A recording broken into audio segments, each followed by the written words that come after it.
Welcome to our channel. Today we're diving into the life and wisdom of one of history's greatest philosophers, Aristotle. Now you might be thinking, philosophy? That's about as far from astrophysics as you can get, but you'd be surprised. Aristotle's curiosity about the world, his relentless questioning, his desire to understand the how and why of everything, that's the same spirit that drives scientific inquiry. He looked at the world around him, just as we look at the cosmos, and tried to make sense of it all. And in doing so, he left behind a legacy of thought that continues to resonate thousands of years later. Aristotle wasn't just some dude with a beard stroking his chin and pondering the meaning of life. This guy was plugged into the world.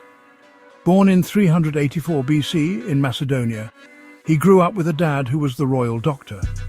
Talk about pressure. But instead of inheriting his dad's patience, Aristotle got bitten by the curiosity bug. He became a student of Plato, another philosophical heavyweight.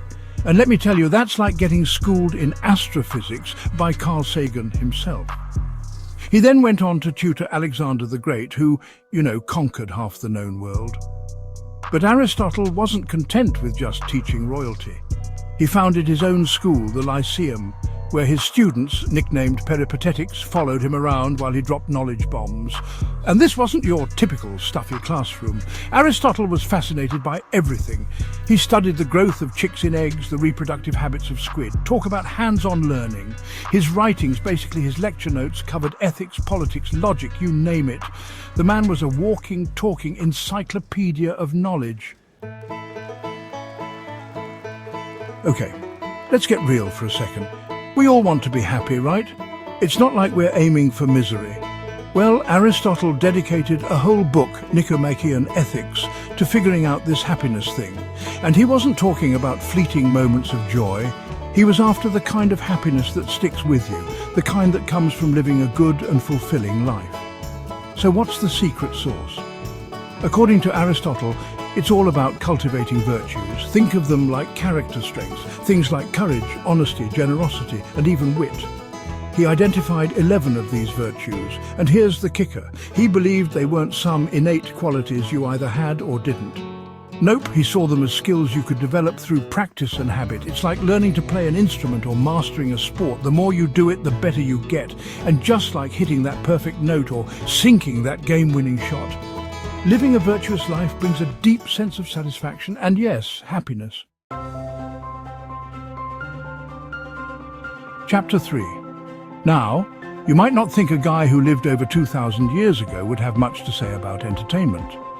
But Aristotle, being Aristotle, wrote the book on it, literally. It's called Poetics, and it's a deep dive into the world of theatre, specifically tragedies. He wasn't just interested in entertaining people. He saw theatre as a way to explore the human condition, to grapple with big questions about life, death, and everything in between. He believed that watching a tragedy, experiencing those intense emotions of pity and fear, actually had a cleansing effect on the soul. He called it catharsis. It's like a good cry, but on a much deeper level. It allows us to confront difficult emotions in a safe space, to learn from the mistakes of others, and ultimately to develop empathy and compassion. And let's be honest, in today's world, a little more empathy and compassion is something we could all use. Chapter 4. In our hyper-connected world, it's easy to rack up friends on social media like it's a competition, but Aristotle had a different take on friendship. He saw it as essential to a good life, not just some optional add-on. He identified 3 types of friendships: those based on pleasure, those based on utility, and then the real deal, true friendships. True friends, according to Aristotle, are like rare gems. They're the people who get you, who challenge you to be your best self, who stick by you through thick and thin. They're the ones who celebrate your victories as their own and offer comfort and support when you stumble. These kinds of friendships, they're not transactions. They're built on mutual respect, trust, and a shared journey. They enrich our lives, making us more resilient, more understanding, and ultimately better human beings. Thanks for watching. If you enjoyed this deep dive into Aristotle's wisdom, don't forget to like, subscribe, and hit the bell icon for more insightful content. Aristotle's insights into happiness, friendship, and the power of storytelling are just as relevant today as they were centuries ago. They remind us that the quest to understand ourselves and the world around us is a timeless journey. See you next time.